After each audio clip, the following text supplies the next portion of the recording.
कंगना रनौत ने जो बयान दिया है बहुत ही गिरा हुआ स्तर का बयान दिया। किसान जो हमारा मूल है, हम लोग किसान परिवार से आते हैं, उनकी पूरी तरीके से उनकी चोट किया उन्होंने। किसानों के आंदोलन को उन्होंने उस पर उनके ऊपर आरोप लगाया कि बलात्कारी और मर्डर हुआ। मैं समझता हूं कि कंगना रनौत को पूरे देश के किसानों से माफ़ी मांगनी चाहिए और भारतीय जनता पार्टी को तत्काल उनको निष्कासित करने की कार्रवाई करनी चाहिए। लेटर भी जारी कर दिया, उन्होंने कहा कि इस बयान से हमारा कोई मतलब नहीं, लेटर जारी करने से अनुचित कुछ नहीं होगा। आप कार्रवाई करिए, निष्कासित करिए, क्योंकि भारतीय जनता पार्टी के सिंबल पर वो कमल के फूल पर चुनाव जीत कर आई हैं।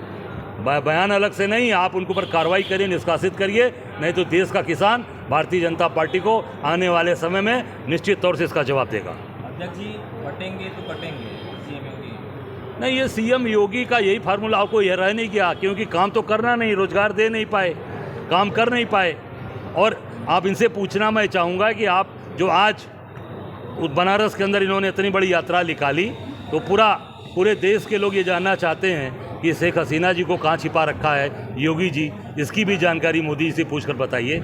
असलियत जनता के सामने आना चाहिए, जनता जाने। और इनको पूरी तरीके से ये बड़ी बड़ी बात बोलते हैं पर असलियत पर नहीं आते। अजय जी, बंगाल में जिस तरह की स्थितियां हुई हैं, डॉक्टर की रेप और मर्डर के बाद वहाँ मुख्यमंत्री, उन्हीं की सरकार, वो न्याय की मांग करके सड़कों पर उतर करके आई, उचित लगता है उनको?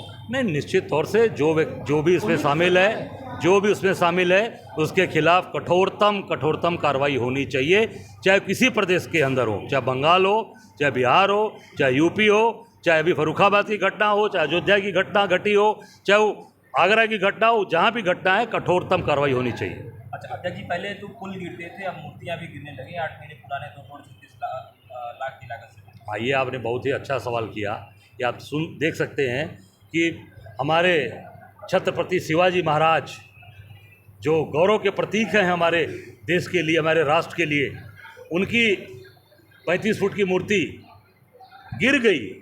सोचिए आप, ये भ्रष्टाचार चरम पर है। अभी आपने कुछ दिन पहले देखा होगा, थोड़ी सी आंधी आई थी उज्जैन में, वहाँ पर भी ऋषि मुनि की पूरी मूर्ति गिर गई थी। अभी कुछ दिन पहले आपने देखा होगा राम मंदिर के अंदर भी पानी नीचे टपक रहा था। वहाँ के मुख्य पुजारी सत्येंद्र दास जी ने आरोप लगाया। एयरपोर्ट, लगातार कई एयरपोर्ट गिर गए और मैं समझता हूँ किसी भी संस्था पर कोई कार्रवाई नहीं हुई, किसी भी संस्था के लोगों को जेल नहीं भेजा गया। मैं कहना चाहूँगा पर मोदी जी से कि जो ईमानदारी के प्रतीक बनते हैं, उनको तत्काल जिस मूर्ति छत्रपति शिवाजी महाराज की मूर्ति का आपने अनावरण किया था, जो भी उसमें संस्था के लोग हैं, उनको तत्काल कठोर से कठोर कार्रवाई हो, उनके ऊपर रासुका के तहत कार्रवाई, उनको गिरफ्तार करके जेल भेजा जाए। उपचुनाव में मिलकर लड़ेंगे, 10 की 10 जीतेंगे। हमने 5 सीट की डिमांड अपने केंद्रीय नेतृत्व को बताया है, बाकी तय केंद्रीय नेतृत्व करेगा और हम मिलकर लड़ेंगे और डंके की चोट पर जीतेंगे।